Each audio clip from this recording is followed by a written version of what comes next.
Oi, gente! Boa tarde! Como é que vocês estão? Eu sou a Sara, sou da turma que se forma em 2027.2 e para mim é um prazer vir aqui dar essa monitoria de farmacologia desse tema que eu gosto tanto, que é a ansiedade e depressão. Tratamento farmacológico. Então vamos começar com um caso clínico.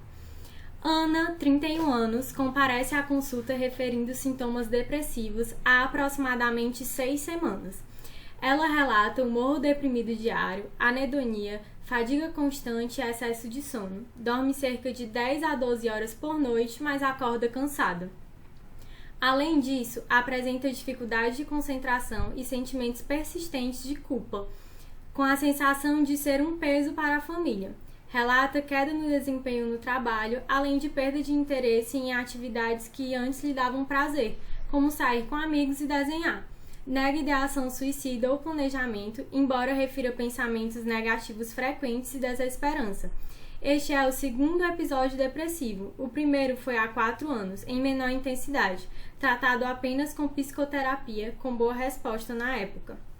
Ela não faz uso de medicamentos, não apresenta comorbidades clínicas relevantes e nega o uso de álcool ou drogas. Refere que sua mãe teve diagnóstico de depressão no passado.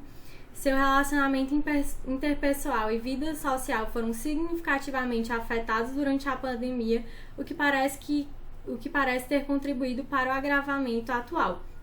Então, como vocês podem ver, o que se trata esse caso, né? Ele mesmo já diz que é um quadro de depressão. O que a paciente apresenta é um episódio depressivo. Mas qual medicação poderia ser prescrita? Qual é a melhor decisão terapêutica para essa paciente? Além do acompanhamento psicológico, que medicação poderia ser prescrita? Então, só voltando um pouquinho antes para conceituar o que é a depressão. A depressão é o episódio depressivo maior. Ele deve durar pelo menos 2 semanas e normalmente uma pessoa com esse diagnóstico ela tem pelo menos 4 sintomas de uma lista que inclui a alteração de apetite e peso, pode ser tanto para mais como para menos, alteração no sono e na atividade, que pode ser tanto para mais quanto para menos. A nossa paciente, ela estava dormindo demais, mas no episódio depressivo também pode ter uma pessoa que tem insônia, que dorme muito pouco, falta de energia, sentimentos de culpa, problemas para pensar e tomar decisões e pensamentos recorrentes de morte ou suicídio. Então, para vocês verem melhor, tem um desenho, né? Um desses 2 sintomas é necessário, que é o humor deprimido ou a apatia, a perda do interesse. E são necessários 4 ou mais desses outros, que é a alteração do peso, transtorno do sono, agitação ou retardo. Como eu falei, várias coisas podem ser para mais ou para menos. Fadiga, culpa, inutilidade, disfunção executiva, ideação suicida. Isso é do episódio depressivo maior, mas a gente sabe que os sintomas depressivos eles estão em outros transtornos também. Pode estar num transtorno afetivo bipolar, pode ser um episódio de distimia, que não é tão grave quanto a depressão, mas tem esses sintomas depressivos. Então, eu estou especificando aqui o mais comum, na verdade, o mais que é mais abordado, né? Que é o episódio depressivo maior. Como é a fisiopatologia da depressão? Inicialmente foi abordada a teoria das monoaminas. O que são as monoaminas? Tem a serotonina, que é uma indolamina, e tem as catecolaminas, que são a dopamina, a noradrenalina e a adrenalina. A serotonina ela é derivada do triptofano, enquanto as catecolaminas elas são derivadas da tirosina. E foi conceituado que a deficiência delas seria a etiologia da depressão, seria a causa da depressão. E uma coisa interessante é que na psiquiatria eles não veem a causa e a partir disso eles buscam tratamento. Mas muitas vezes eles descobriram a causa porque o tratamento deu certo. Então, no caso da teoria das monoaminas, viram que medicamentos que influenciavam nos níveis desses neurotransmissores melhoravam o quadro depressivo. Então, suporam a teoria das monoaminas, que a queda desses neurotransmissores ocasionaria a depressão. E aí é importante lembrar que a serotonina, o nome molecular dela é 5-hidroxitriptamina. E aí, quando vocês verem 5-HT, é a serotonina. Então, quando eu estiver falando receptores 5-HT, são receptores de serotonina. E aí um adendo é que nem todos os receptores de serotonina vão aumentar os níveis de serotonina, vão diminuir o efeito da depressão, porque se espera, no nosso senso comum, né, a serotonina ela é boa para combater a depressão, então se eu aumentar a serotonina num receptor 5-HT, que é um receptor de serotonina, eu vou estar combatendo a minha depressão. Mas existem uns receptores específicos que, na verdade, eles vão ter um efeito inibitório, eles vão ter um efeito contrário. Mas, de regra geral, a gente pensa que o aumento da serotonina, ele vai ser bom para combater a minha depressão. Mas os estudos foram avançando e viu-se também que não bastava a teoria das monoaminas, que na verdade era um processo muito mais complexo que envolvia muitos outros fatores. O processo inflamatório está muito linkado às doenças psiquiátricas. Inclusive, tem muitos estudos que abordam que as coisas inflamatórias elas vão piorar os meus quadros psiquiátricos. Então, se eu utilizo drogas, constante estresse, tudo isso vai favorecer o desenvolvimento de quadros psiquiátricos desfavoráveis, enquanto que no meu tratamento vai ajudar se eu tiver atividades anti-inflamatórias, sono regulado, alimentação regulada, momentos de lazer. E o processo inflamatório, ele está envolvido com a neurotoxicidade, ele está envolvido com a neuroplasticidade, ele está envolvido com diversos fatores, até mesmo com a liberação desses neurotransmissores, da serotonina, das catecolaminas. Ele está ligado com a regulação dos neurotransmissores. Além do processo inflamatório, vai ter uma neuroplasticidade, vai envolver a neuroplasticidade, tem esse fator neurotrófico, essa proteína BDNF, que ela está muito envolvida nos nossos neurônios, pelo crescimento, pela manutenção das células neuronais. E foi observado que nos pacientes depressivos, essa proteína estava bastante reduzida, principalmente ali na região do córtex, hipocampo. E quando fazia um tratamento, quando o paciente melhorava, os níveis voltavam ao normal. Os níveis melhoravam, o tratamento melhorava também os níveis da BDNF. Também tem o fator da hiperatividade do sistema de resposta ao estresse, ali no nosso eixo hipotálamo, hipófise e adrenal, que vai estar linkado com esses muitos outros fatores. Já é meio do senso comum de que o estresse crônico ele pode ocasionar a depressão. Isso está ligado porque esse eixo, o estresse crônico, ele vai interferir também na neuroplasticidade, na neurotoxicidade, no processo inflamatório. Todos esses fatores, apesar de terem os tópicos, eles estão bem interligados e eles formam a fisiopatologia da nossa depressão, contextualizando um pouquinho melhor, né? Então aqui vocês podem ver que existem várias regiões do cérebro que são afetadas quando o paciente está com depressão e também existe uma série de sintomas. Aqui vocês podem ver que ele delimita o neurotransmissor com um tipo de sintoma. Isso é bem interessante, vai influenciar um pouquinho no nosso tratamento, que a gente vai ver mais na frente.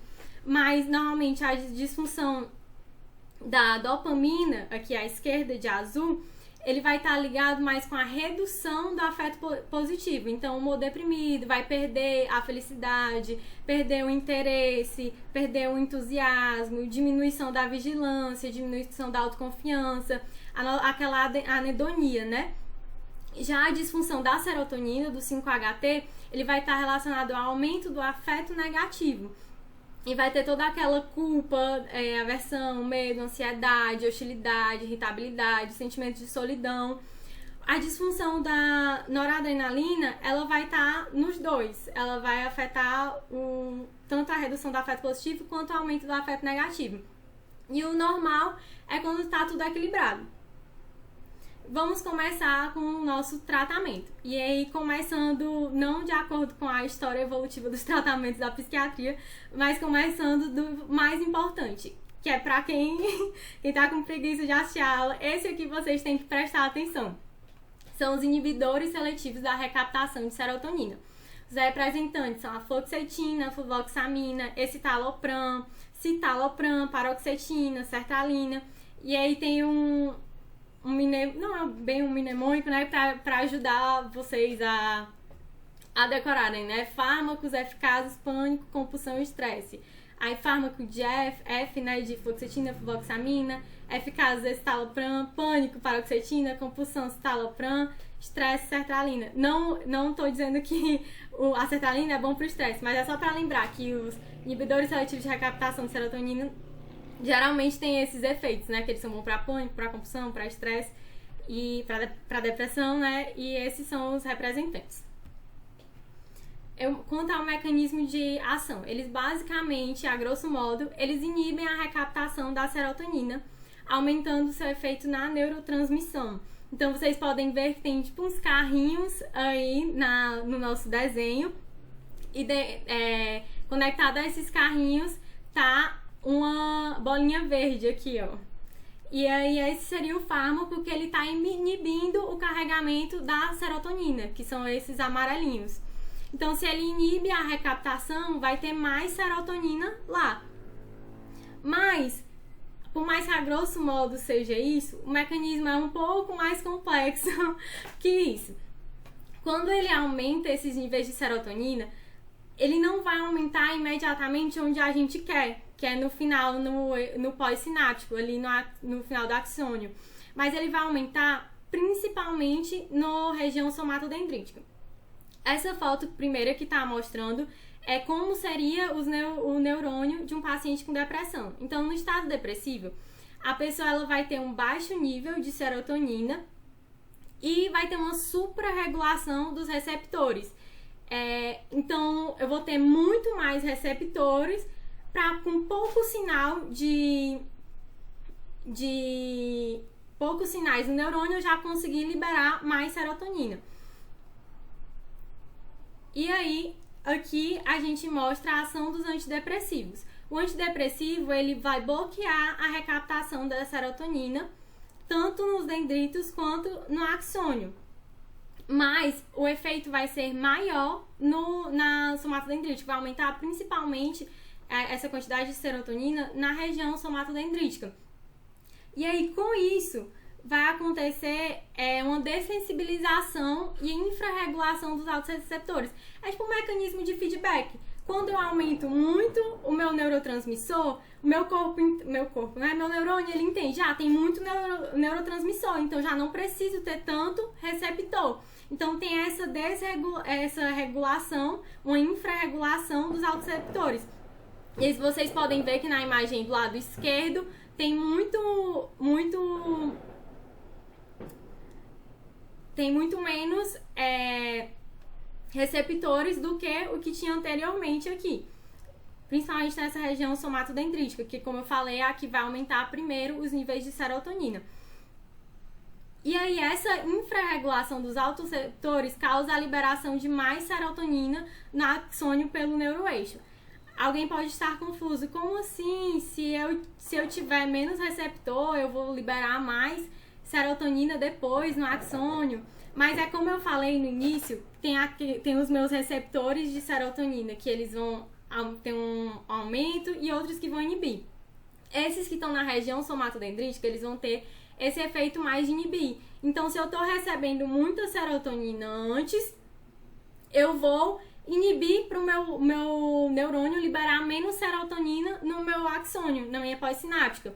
Mas agora, já que ele está com menos receptores, ele está com pouquíssimos receptores, ele não vai entender como se estivesse recebendo muita serotonina.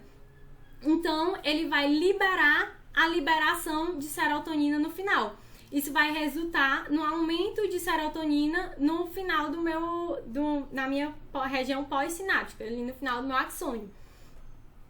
E aí, a partir disso, é que a gente vai ter realmente um aumento do efeito da serotonina, que é onde a gente quer, né, nos nossos neurônios, na região pós-sináptica, e aí vai começar a ter esse efeito antidepressivo. Mas, tem outra coisa que alguém deve pensar, né? Poxa, Sara, mas aí se eu aumentar, eu vou desensibilizar de novo, né? E sim, vai desensibilizar também a região pós-sináptica. E aí, como vocês podem ver, aqui nessa região tá com bem menos receptores do que tinha antes aqui, porque desensibilizou. Essa desensibilização, ela vai ser importante para eu diminuir os meus efeitos colaterais, porque a minha serotonina ela não vai ser liberada só onde eu quero, só nos neurônios que eu quero, né? Então vai acabar gerando alguns efeitos colaterais. E isso vai ser muito bom. Então, recapitulando, no início vai aumentar a serotonina, principalmente na região somatodendrítica, e aí isso vai fazer com que eu tenha primeiro eu vou ter muita serotonina e eu vou inibir a minha serotonina lá no final. Então, pode ser que no começo eu tenha até um efeito reverso. Não sei se vocês já ouviram algum psiquiatra falar isso. Vou passar medicamento, pode ser que no início seja até pior, mas continua tomando que logo depois vai melhorar. Logo depois dos primeiros dias vai melhorar. Que aí vai ser quando a minha região somatodendrítica, de tanto eu ter serotonina, ele vai mandar um feedback para eu diminuir a quantidade de receptores. E aí, se eu diminuo esses receptores de antes, que inibem a liberação da serotonina depois, eu vou permitir que ele libere serotonina depois. E aí eu vou começar a aumentar a serotonina onde tem um efeito antidepressivo.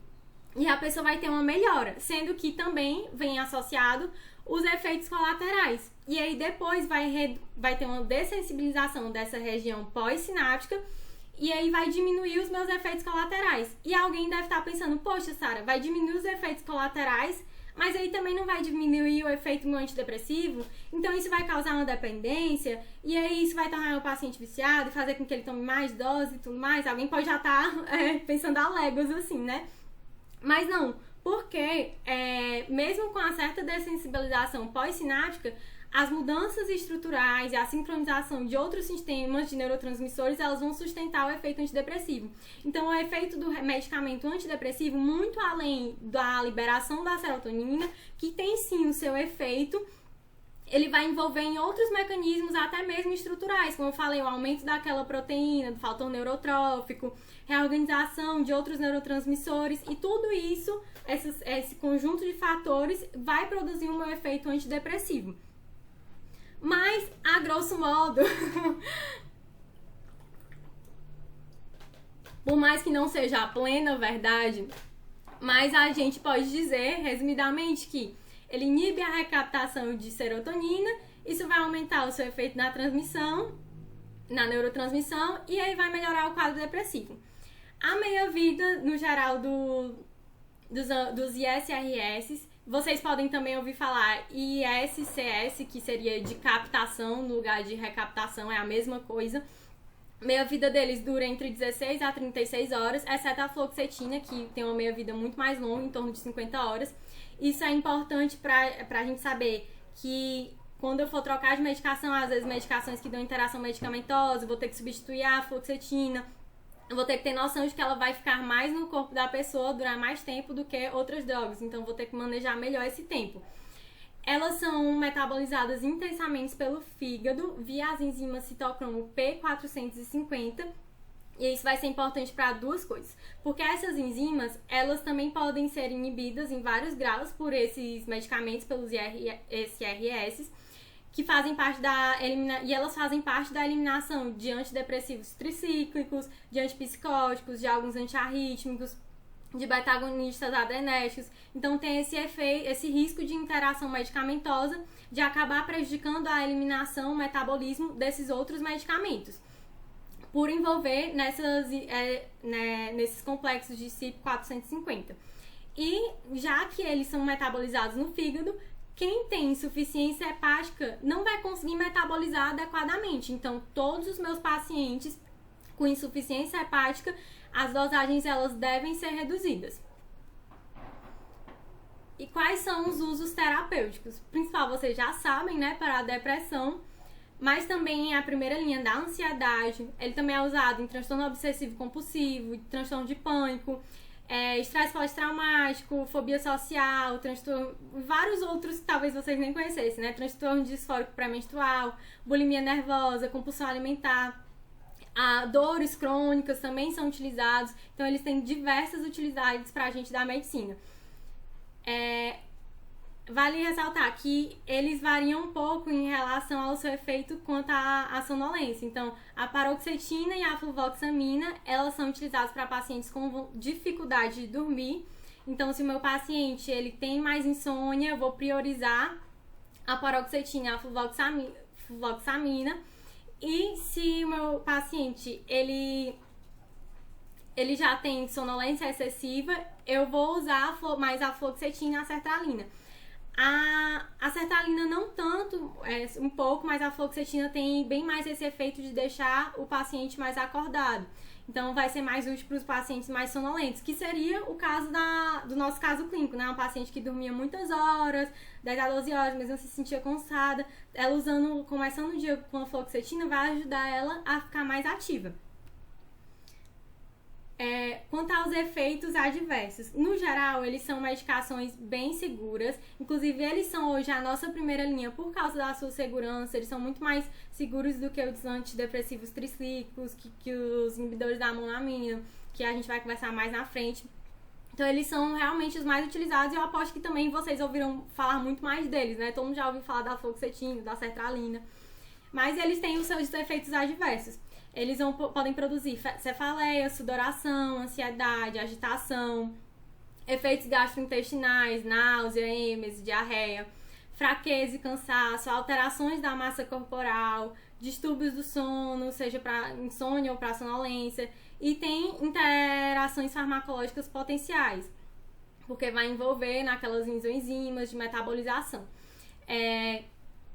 Um outro efeito adverso que é muito comum e que geralmente é uma queixa dos pacientes é a perda da libido. Então, inclusive um dos principais fatores de troca de medicamento de SRS para outra classe é porque o paciente se queixa da perda de libido. Ele pode gerar perda de libido, ejaculação retardada, anosgamia. Todos esses antidepressivos, eles podem baixar o limiar convulsivo. Todos eles, por aumentar os níveis de serotonina, eles têm um potencial de causar uma síndrome serotonínica, mas especialmente se eles forem usados com imal, que é a outra classe que a gente vai ver, ou outro fármaco fortemente serotoninérgico. No geral, como eu falei, eles são medicamentos bem seguros. Eles têm esse potencial porque eles aumentar os níveis de serotonina, mas eles são muito mais seguros. Não é algo... Então, eles sozinhos, no geral, não vão causar uma síndrome serotoninérgica. É importante lembrar que o citalopram, ele pode causar alargamento do intervalo QT. Então, se algum paciente idoso já chega com queixa cardíaca, ele já apresentou um eletro com alargamento do intervalo QT, você não pode dar citalopram para ele. E lembrem que citalopram é diferente do escitalopram. O escitalopram, ele é tipo o enantiômero bom, o escitalopram só tem o enantiômero bom do citalopram. E ele não vai ocasionar esse efeito de alargamento do intervalo QT. Mas o citalopram vai. E também, de efeitos adversos, a síndrome de interrupção, que vai incluir cefaleia, mal-estar, sintomas de gripe, agitação, irritabilidade, nervosismo e alterações no padrão de sono.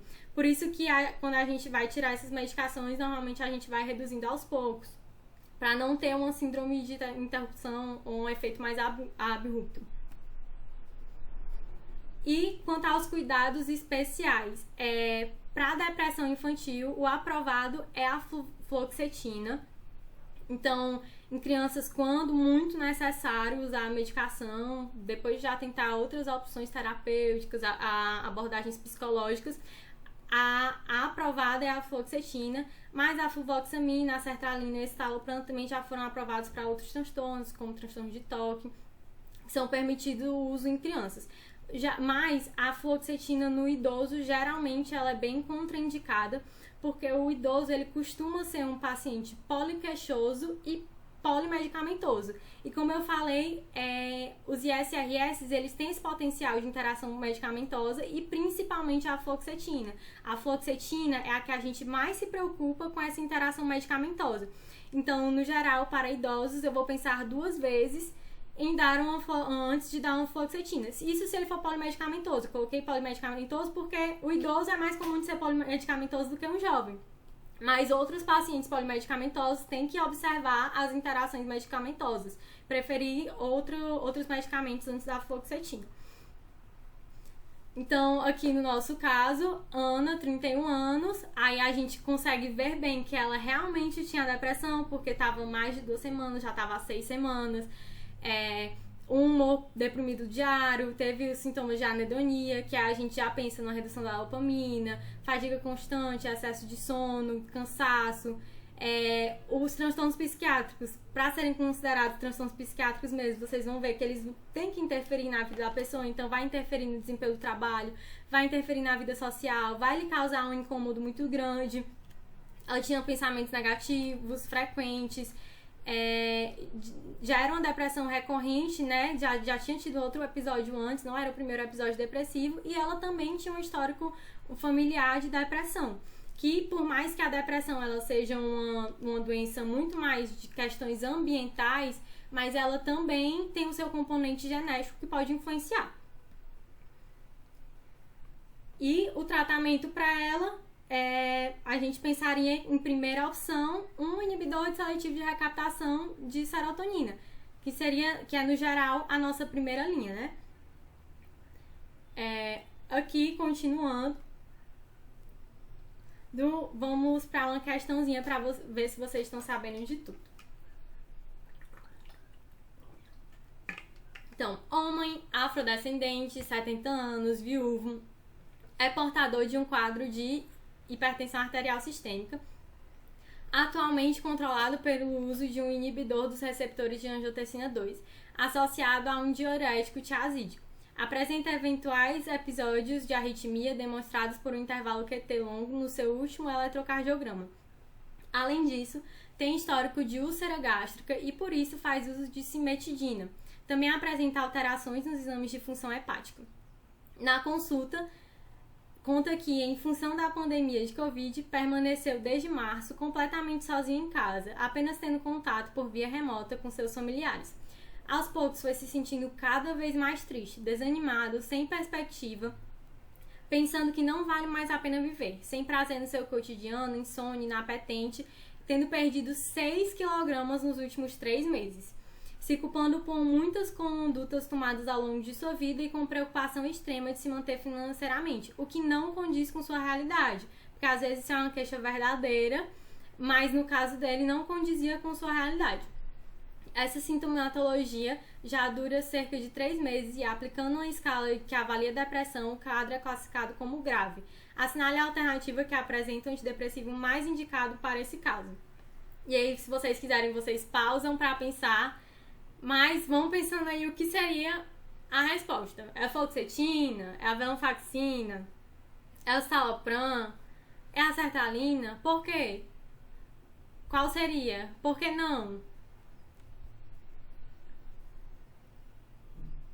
E aí, a nossa resposta correta vai ser a sertralina. Mas por quê? A fluoxetina a gente descarta porque ele já tem 70 anos, ele já faz muitas medicações. Então, no geral, não vai ser a nossa primeira opção. O citalopram a gente descarta de cara porque ele tem um intervalo QT aumentado. E eu falei que esse era uma das maiores cautelas que a gente tem que tomar cuidado quando vai prescrever o citalopram. Outro ponto que a gente tira da fluoxetina é porque já era um paciente que tinha mais insônia, então a fluoxetina ela vai ter um efeito mais forte em relação à sertralina. E vocês vão ver no geral, o que mais tem no posto, né, que você pode receitar é fluoxetina e sertralina. São esses que acordam mais, mas a fluoxetina acorda bem mais que a sertralina. E também vai depender do paciente, né? Esse efeito, nem todo paciente vai ter essa ativação tão grande, vai depender muito. Mas vocês vão ver que a sertralina, no geral, ela é bem mais segura e bem mais passada para os idosos do que a fluoxetina. Então, a gente pensa mais nessa possibilidade. Mas por que não a venlafaxina? Alguém sabe me dizer? Calma, ninguém vai me responder porque é gravada. Mas pensem aí. E aí, a gente vai discutir um pouquinho sobre os inibidores seletivos da recaptação de serotonina e norepinefrina para vocês entenderem por que não poderia ser uma venlafaxina. Eles são utilizados quando os ISRS não são eficazes, não são eficientes, mas ele também poderia ser utilizado como primeira linha, mas geralmente utilizam mais o ISRS. Eles também têm, além de toda a função contra a depressão, contra as queixas psiquiátricas, iguais às dos ISRS, eles também são muito utilizados para aliviar dores crônicas.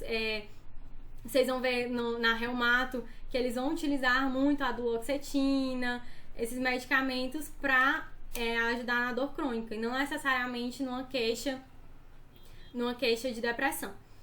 Eles também vão reforçar a dopamina especificamente no córtex pré-frontal. O principal efeito deles, né, é inibir a recaptação da serotonina e da norepinefrina, mas eles também vão ter esse efeito da dopamina nessa região mais específica, que é no córtex pré-frontal. Não é um aumento generalizado.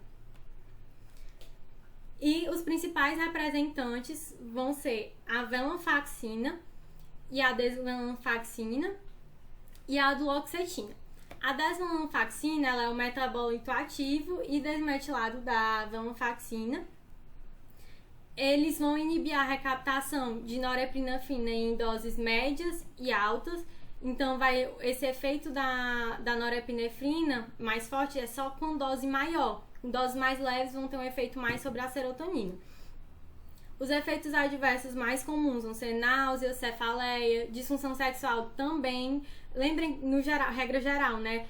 Os medicamentos que envolvem a recaptação da serotonina, eles vão ocasionar mais disfunções sexuais, mais perda de libido, enfim. Outros efeitos adversos tontura, insônia, sedação, constipação. Em doses elevadas, como vai ter um aumento do efeito da norepinefrina, pode ocorrer o aumento da pressão arterial e da frequência cardíaca.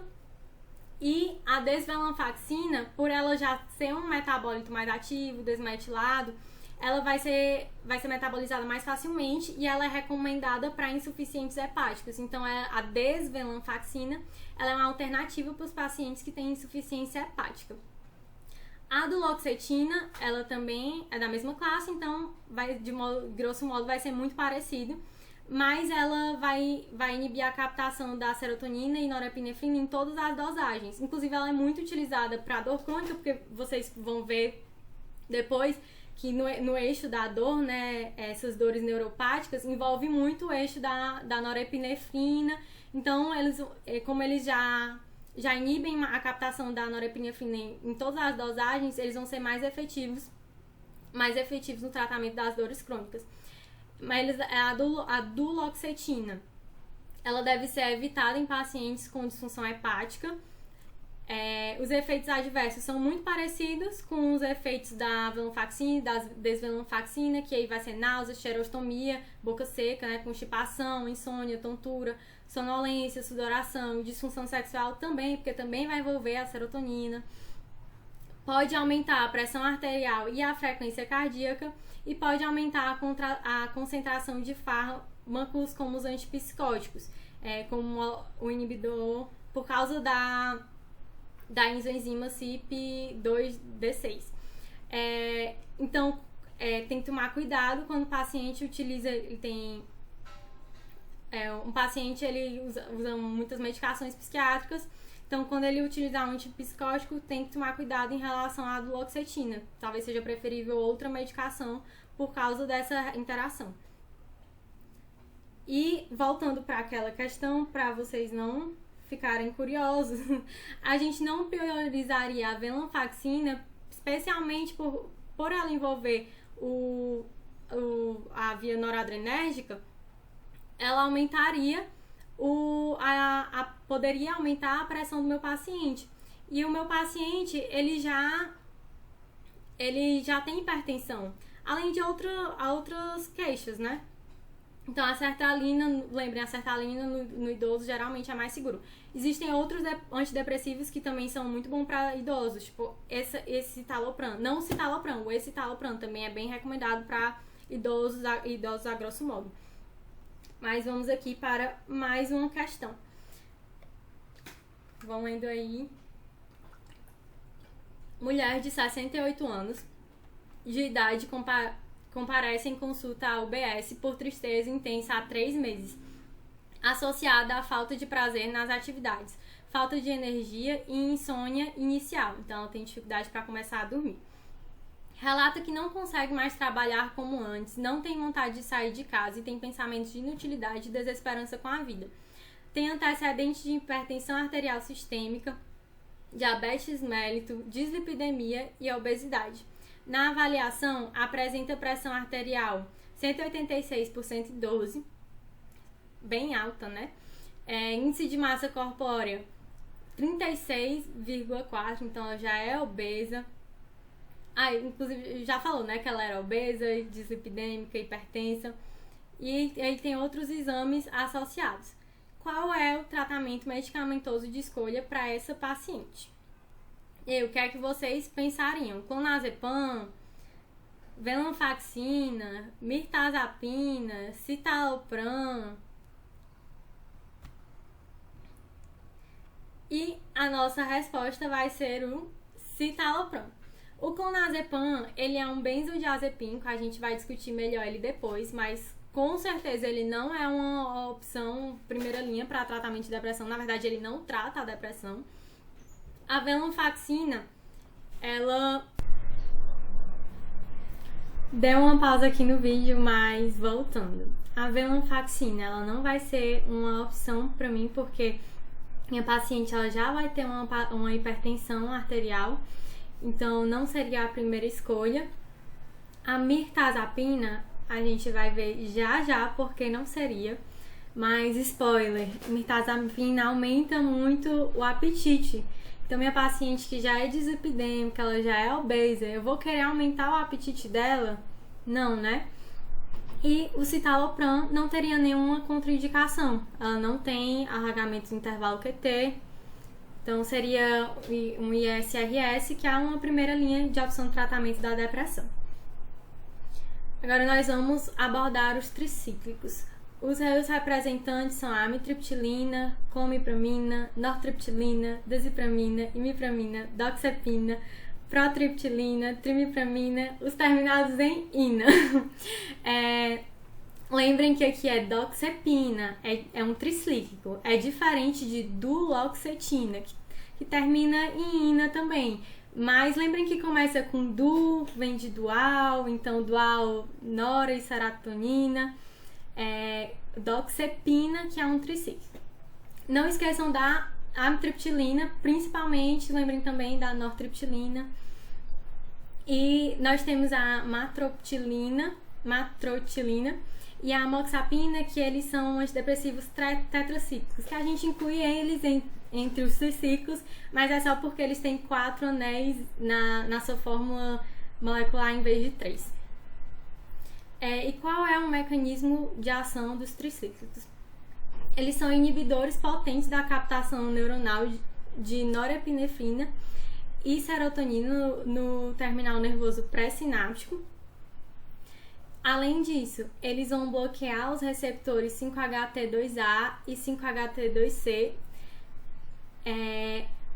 Isso aqui entra naquilo que eu falei dos diferentes tipos de receptores de serotonina. Sara, como assim eles vão bloquear o receptor de serotonina e isso vai produzir um efeito positivo contra a depressão? Sim, porque esses receptores em específicos, quando eles são ativados com a serotonina, na verdade eles produzem um efeito negativo. Então eles vão ser... o bloqueio deles vai ser benéfico, diferente de outros receptores 5-HT, que normalmente a gente se baseia por eles, né, no tratamento que a gente quer que aumente os níveis de serotonina para diminuir o efeito depressivo. Além disso, vai bloquear os receptores alfa-adrenérgicos, histamínicos e muscarínicos. Aí vocês podem ver no desenho a fórmula molecular, assim, uma imagem que ilustra bem os diferentes tipos de tricíclicos. Então, alguns vão ter um bloqueador da SER, vão ter um bloqueador transportador, que é esse CERT aí. Essa caixinha que tem o nome CERT, ela vai bloquear o transporte, a recaptação da serotonina. Aí o que tem o NAT, ele vai bloquear a recaptação da norepinefrina. Vão ter bloqueadores dos receptores alfa-adrenérgicos, vão ter bloqueadores dos receptores muscarínicos, bloqueadores dos receptores histamínicos, H1. Alguns também podem ter bloqueador do canal de sódio. Vocês vão vendo que tem uma pequena diferença entre os tipos de tricíclicos, mas no geral eles apresentam esses efeitos. Os tricíclicos, eles são lipofílicos, então eles são amplamente distribuídos e facilmente penetram o sistema nervoso central. Lembrem da membrana celular, ela é muito mais lipofílica. A maprotilina e a desipramina, eles são inibidores relativamente seletivos da captação de norepinefrina. A amoxicilina, ela também bloqueia os receptores 5-HT2 e dopamina D2. E o início da melhora do humor após 2 semanas. Esse início, ele após 2 semanas, então pode ser umas 2, 3, 4. E isso também vale para os ISRS. Acho que eu não comentei isso antes, mas os ISRS e SRSN, eles também vão demorar a começar a fazer efeito. Então a pessoa tomou, ela não vai ter o benefício logo. Vai demorar umas 2, 4 semanas para a pessoa realmente ter esse benefício. Então, aprofundando um pouco mais os seus efeitos terapêuticos, né? Aqui mostra na imagem à esquerda que ele vai bloquear a recaptação de serotonina, então vai aumentar a minha serotonina, os níveis de serotoninéticos, isso vai melhorar a depressão. Ele também vai bloquear a recaptação de noradrenalina, vai aumentar os meus níveis de noradrenalina, e isso também melhora a depressão. Na minha outra figura aqui à esquerda, eles vão bloquear a inserção do 5-HT2A e do 5-HT2C. O 5-HT2A, além de melhorar a depressão, ele vai melhorar o sono. E quanto aos seus usos terapêuticos, tratamento da depressão moderada a grave, eles não vão ser primeira linha, mas eles são bastante utilizados também. Eles melhoram o humor e o alerta mental, aumentam a atividade física e reduzem a preocupação mórbida. A amitriptilina, ela também é utilizada na prevenção da enxaqueca e para tratar a síndrome de dor crônica. É outro medicamento que vocês também vão ver muito na reumato, especialmente dores idiopáticas. Em baixas dosagens, especialmente a doxepina, ela pode ser utilizada contra a insônia. E a imipramina é uma curiosidade, né? Efeitos que não são tão comuns. Mas a imipramina, ela é utilizada para controlar a enurese em crianças com mais de 6 anos. Quanto aos efeitos adversos, a gente viu que alguns os bloqueadores vão ter os efeitos moleculares, eles vão ter os seus efeitos benéficos, mas também vão gerar muitos efeitos adversos. Então, quando eu bloqueio o meu receptor de histamina, receptor H1, isso vai influenciar e gerar um ganho de peso e também a sonolência. Quando eu bloqueio os meus receptores muscarínicos, eu vou lembrar do meu parasimpático. Eu vou ter aqueles sintomas das medicações anticolinérgicas, né? Que aí vai ter a boca seca, a sonolência, constipação, visão turva. E também o bloqueio do receptor alfa-1, ele vai bloquear o meu efeito noradrenérgico.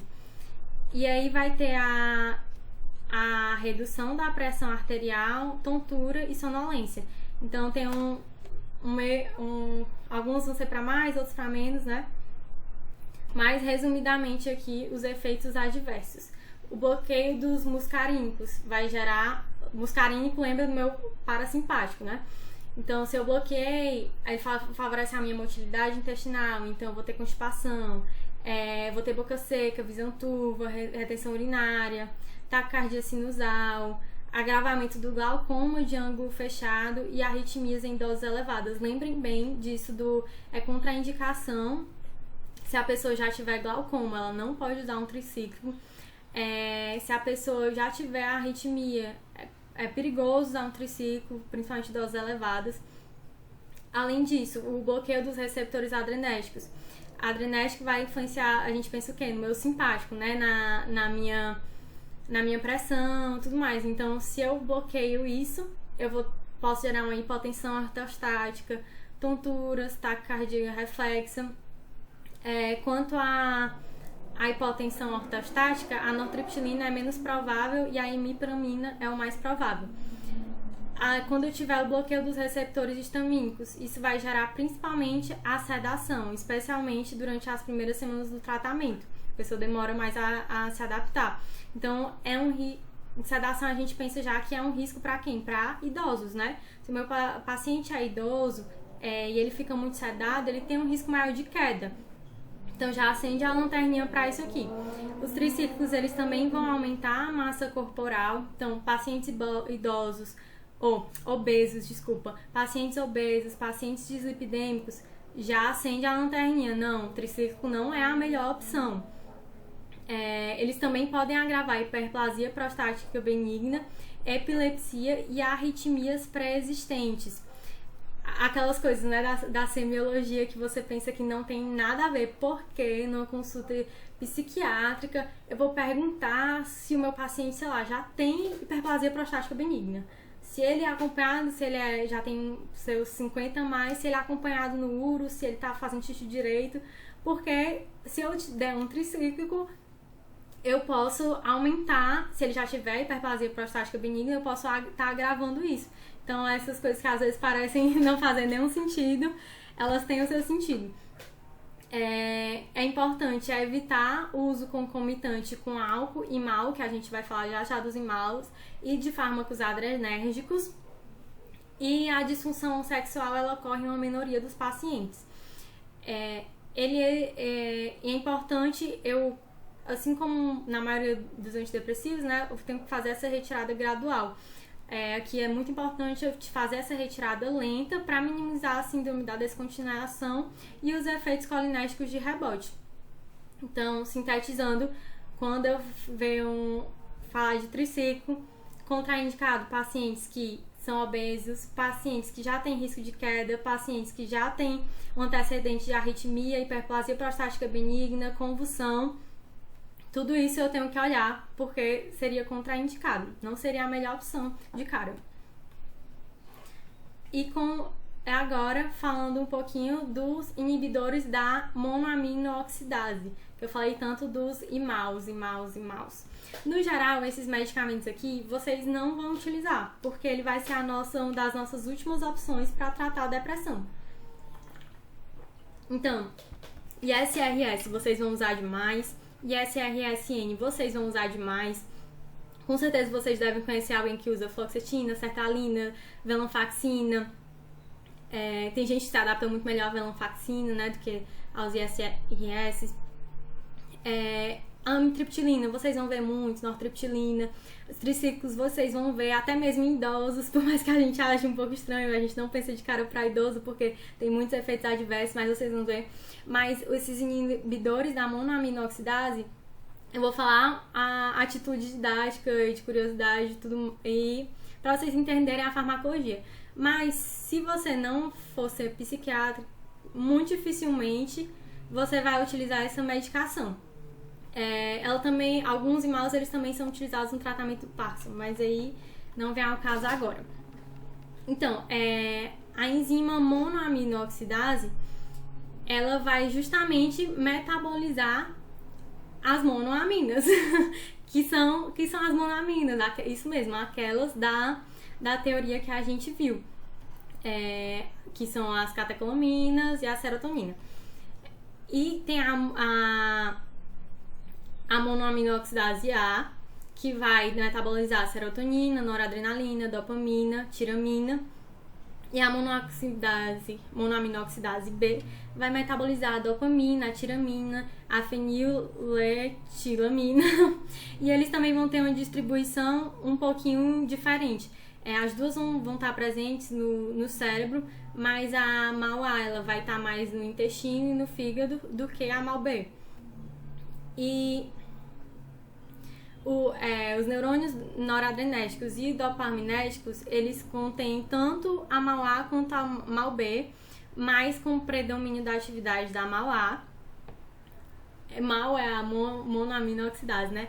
E os neurônios serotoninérgicos, eles supostamente contêm só a MAO-B, né? No caso, eles não degradariam a serotonina, já que a MAO-B, ela não degrada a serotonina. Deu pra entender a lógica, né? Se ele é serotoninérgico, eu não vou degradar o que é da função majoritária dele.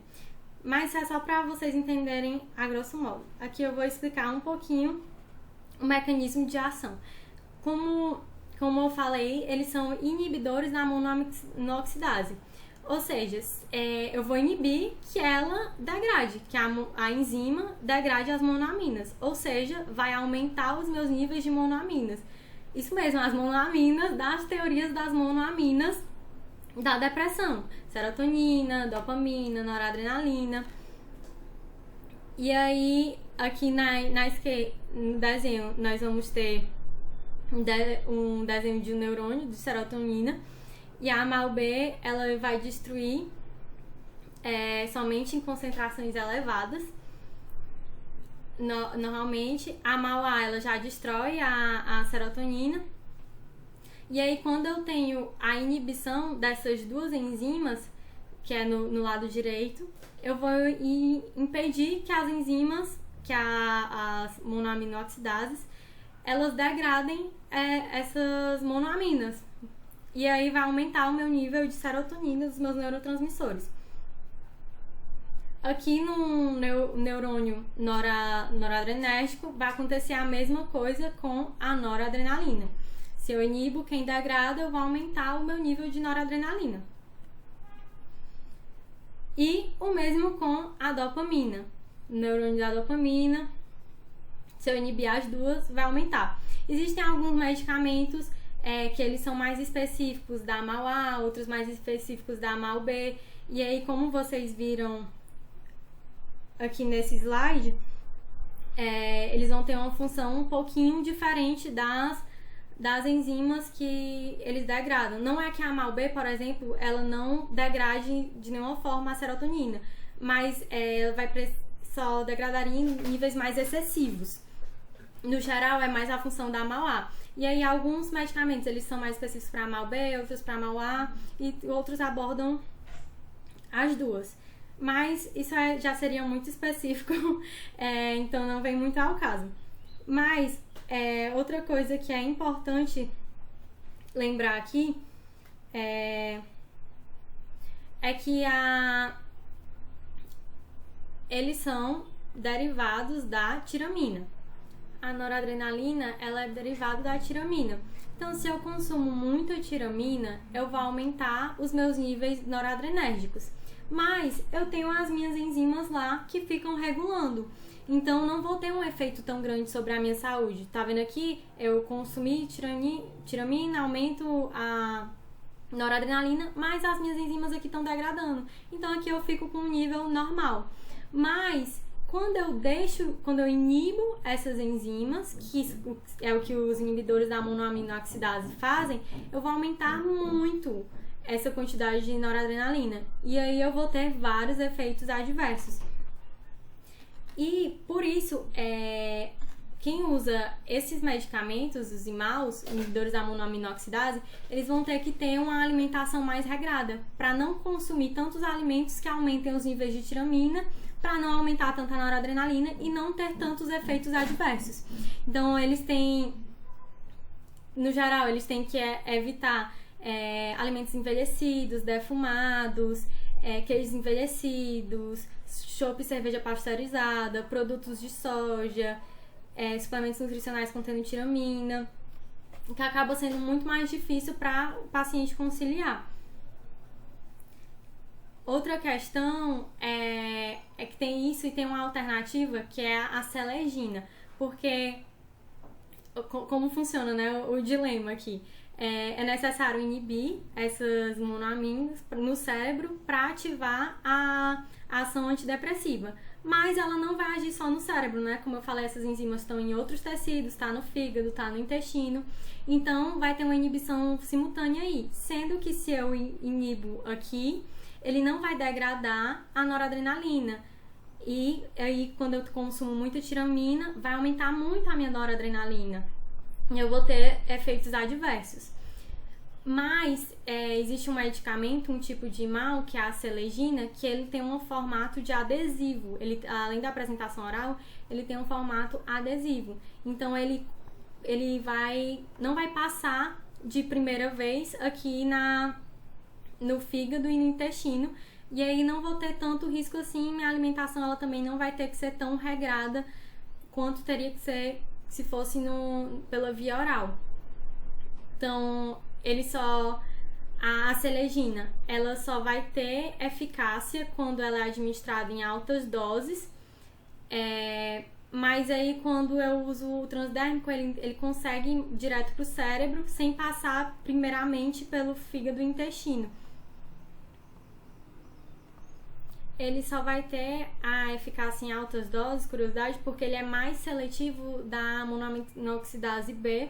E aí, como a gente viu lá atrás, a B, ela não vai degradar a serotonina, então não vai influenciar muito nisso. Influenciaria mais se inibisse a monoaminoxidase A. E aí, por isso que precisaria ser em doses altas para fazer efeito, mas em doses muito altas teria efeitos adversos muito maiores. Então, para esse medicamento específico, tem essa alternativa de adesivo transdérmico. O mecanismo de ação, como a gente acabou vendo em desenhos, mas resumindo para quem se perdeu muito nessa parte, ele vai formar complexos estáveis com a enzima monoaminoxidase e aí vai causar uma inativação, que para alguns medicamentos pode ser reversível, outros irreversíveis. E aí, já que essas enzimas, elas desaminam e inativam o excesso dos neurotransmissores, né, a norepinefrina, a dopamina, a serotonina, se eu inibir elas, eu vou ter um aumento se eu inibir quem degrada elas, eu vou ter que no caso são as malas, eu vou ter um aumento desses neurotransmissores. Mas vale lembrar que, além dos neurônios, elas também estão presentes em outros órgãos, inclusive no intestino e no fígado, onde elas vão catalisar e detoxicar as substâncias como a tirosina. Se eu não faço isso, eu vou ter efeitos adversos devido ao meu aumento da tirosina. E a regeneração da enzima em geral ocorre em várias semanas depois de administrar o fármaco. E isso é importante lembrar também quando a gente vai fazer uma mudança de medicação. Eu tenho que observar o tempo que eu vou suspender essa medicação antes de iniciar outra, porque ela ainda vai passar muito tempo causando esse efeito. E se eu começar logo outra que também tem um efeito muito serotoninético, eu posso causar uma síndrome serotoninética. Quanto aos seus usos terapêuticos, devido a esses riscos que eu falei de interação entre fármacos, porque por causa da serotonina e também dessas restrições alimentares devido à tirosina, ela é a última escolha para o tratamento da depressão. E aí a tiramina está presente em queijos, envelhecidos, carne, fígado, peixes em conserva, vinho tinto. Então, dá para a pessoa viver com a alimentação mais restrita, mas ao mesmo tempo não é uma opção tão fácil. Tem outras opções bem mais fáceis. E aí, os efeitos adversos. Ela vai ter um grande risco, bem maior do que os ISRS, de gerar uma síndrome serotoninérgica. E aí, principalmente se eu combinar com outras medicações serotoninéticas. Se eu combinar um ISRS com o IMAL, o meu risco vai ser muito maior, porque eu vou ter vários mecanismos que vão aumentar o meu nível de serotonina. E aí isso pode resultar em hipertemia, convulsões, coma, colapso cardiovascular e até mesmo morte. Então, aqui alguns medicamentos que não são recomendados usar, os ISRS, ISRSN, opioides também não é recomendado. Na verdade, tem vários medicamentos de várias classes, até mesmo anestésicos mais vasoconstritores, não é recomendado utilizar, então vai interferir na vida da pessoa como um todo, né? Resumindo os efeitos adversos: a sonolência, hipotensão ortostática, visão turva, xerostomia e constipação são alguns dos efeitos adversos básicos, mas a gente tem que se lembrar bastante que a gente não pode combinar eles com outros antidepressivos pelo risco de síndrome de serotonina, que a gente acabou de falar, e que a tiramina, ela vai causar a liberação de grande quantidade de catecolaminas, e isso vai gerar muitos sintomas, né, da crise hipertensiva, cefaleia occipital, rigidez no pescoço, taquicardia, náuseas, hipertensão, arritmias cardíacas, convulsões, possivelmente colapso. Então tem esse risco dessa crise hipertensiva principalmente se eu consumir muita tiramina. Agora, quem viajou aí nos imaus, quem se perdeu, achou muito complicado, volta pra cá, porque agora eu vou falar de outros antidepressivos que são mais utilizados, então presta atenção. São os antidepressivos atípicos, que o primeiro que eu vou falar é a bupropiona. E aí eles vão ter uma ação de diminuir a minha captação de noradrenalina, norepinefrina e dopamina. E que essas catecolaminas, elas também têm seu efeito antidepressivo. Então, se eu aumentar o nível delas, eu vou melhorar a minha depressão. E aí, como ela aumenta aqui a dopamina, que a gente não vê tanto nas outras medicações, se vocês lembrarem lá daquele primeiro quadro que eu mostrei no início da monitoria, a gente lembra que a dopamina ela tem um efeito maior sobre reduzir o afeto positivo. Então, aquele meu paciente que ele tem um sintoma majoritariamente de redução do afeto positivo, ou então que começou uma terapia com o ISRS e aí manteve esse efeito residual, não melhorou dessa redução do afeto positivo. Pode até ter melhorado o afeto negativo, mas continuou sem aquele prazer, continuou com aquela anedonia. Talvez seja pensado combinar uma bupropiona para ter esse efeito. Então, a bupropiona é um inibidor da captação de dopamina e norepinefrina fraco, aliviando os sintomas da depressão. Ela também, vocês vão ver que a bupropiona ela é utilizada lá na pneumo.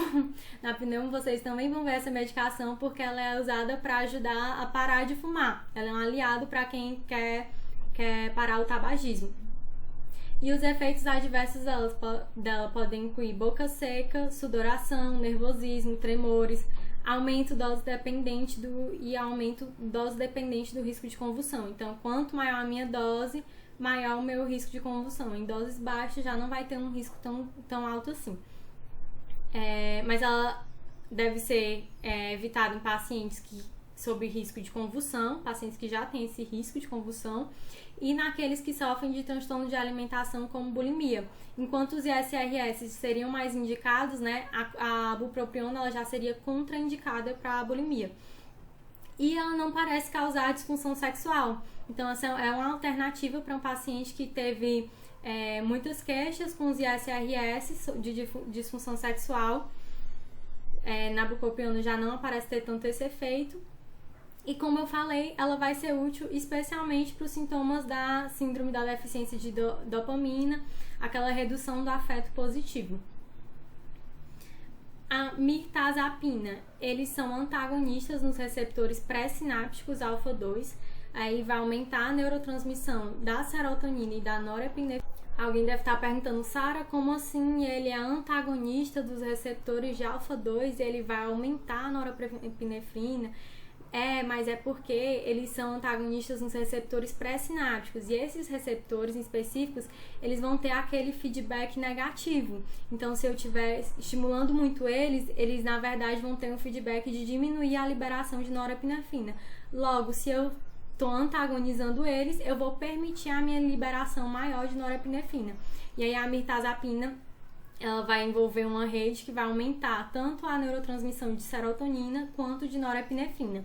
Ela também vai fazer antagonismo dos receptores 5-HT2A, 5-HT2C e 5-HT3, que são aqueles que eu já comentei, que na verdade a estimulação deles pela serotonina tem um efeito negativo para a depressão, então o antagonismo deles vai ser positivo. Por mais que, mais uma vez, via de regra, a gente pense que o estímulo da serotonina ele seja mais positivo para o tratamento da depressão, mas tem que ser a serotonina nesses receptores certos. Ele também vai ter atividade antihistamínica, então ele vai ser um pouco sedativo e ele gera aumento de apetite. Para a mirtazapina, lembrem, ela é um pouco sedativa e ela gera aumento de apetite. Então, se o meu paciente já é muito sonolento, já é um paciente idoso que tem risco de queda com a sedação, se o meu paciente é dislipidêmico, obeso, eu não vou pensar em mirtazapina, eu vou pensar em outras opções. Dos antidepressivos atípicos ainda, nós vamos ter a nefazodona e a trazodona. Eles vão bloquear os receptores 5-HT2A pós-sinápticos. Eles vão ter uma atividade bloqueadora dos receptores histamínicos, também vão ser sedativos. Eles são inibidores fracos da captação de serotonina. São antagonistas leves a moderados nos receptores alfa-1, o que contribui para a ortostasia e tonturas. A trazodona, ela é usada comumente em estrabula para o controle da insônia e foi associada ao priapismo. E lembrem o macete, né? Tipo, trazodona e transadona. Então, ela não vai causar perda da libido. Na verdade, ela é uma boa alternativa para os pacientes que se queixam da libido, e ela também foi associada ao priapismo, que aí no caso não seria um efeito benéfico, mas é um efeito adverso. E ela é muito utilizada para o controle da insônia extrabulo. Não sei se vocês conhecem alguém que estava com queixa de insônia e aí o médico, na verdade, receitou trazodona. E lembrar que a nefazodona, ela tem risco de hepatotoxicidade, então ela não é uma boa opção para quem já tem insuficiência hepática. Continuando os atípicos, a gente vai ter ainda a vilazodona e a vortioxetina. A vilazodona, ela é um inibidor da captação de serotonina e um agonista parcial em 5-HT1A. Aí sim, ele tem um efeito benéfico quando ele é estimulado pela serotonina, então por isso que ele é um agonista. E os efeitos adversos vão ser semelhantes ao ISRS. A vortioxetina, ela também tem uma inibição da captação da serotonina, um agonismo do 5-HT1A, mas ela vai ter também um antagonismo do 5-HT3 e 5-HT7, que são aqueles que não são tão benéficos para a depressão quando estimulados. E os efeitos adversos vão ser incluir náuseas, êmesis, constipação. Agora vamos aqui fazer uma questãozinha para ver se vocês estão sabendo de tudo que a gente acabou de falar. Idoso de 74 anos procura o seu cardiologista para a consulta semestral de rotina. O médico nota que seu paciente não tem tomado algumas das medicações nas últimas semanas, alegando esquecimento. Por isso, seu controle pressórico não se encontra nos níveis desejados. Também não apresentou os exames laboratoriais que deveria ter feito, justificando que não teve tempo para ir ao laboratório, que fica na esquina de sua casa. Sua filha, que o acompanha na consulta, relata que seu pai está mais ranzinza nos últimos 2 meses. Não tem saído mais de casa para sua jogatina de dominó com os amigos. Engordou uns 4 kg no período e passa boa parte do seu dia dormindo no sofá ou na rede. Revisando seu histórico médico, observa-se que o paciente, além de hipertensão arterial sistêmica, doença renal crônica não dialítica, hipertrofia prostática, cegueira monocular, resultado de um forte trauma de cabeça há 15 anos, também já apresentou diversos episódios depressivos, sendo que o último quadro ocorreu há cerca de 10 anos.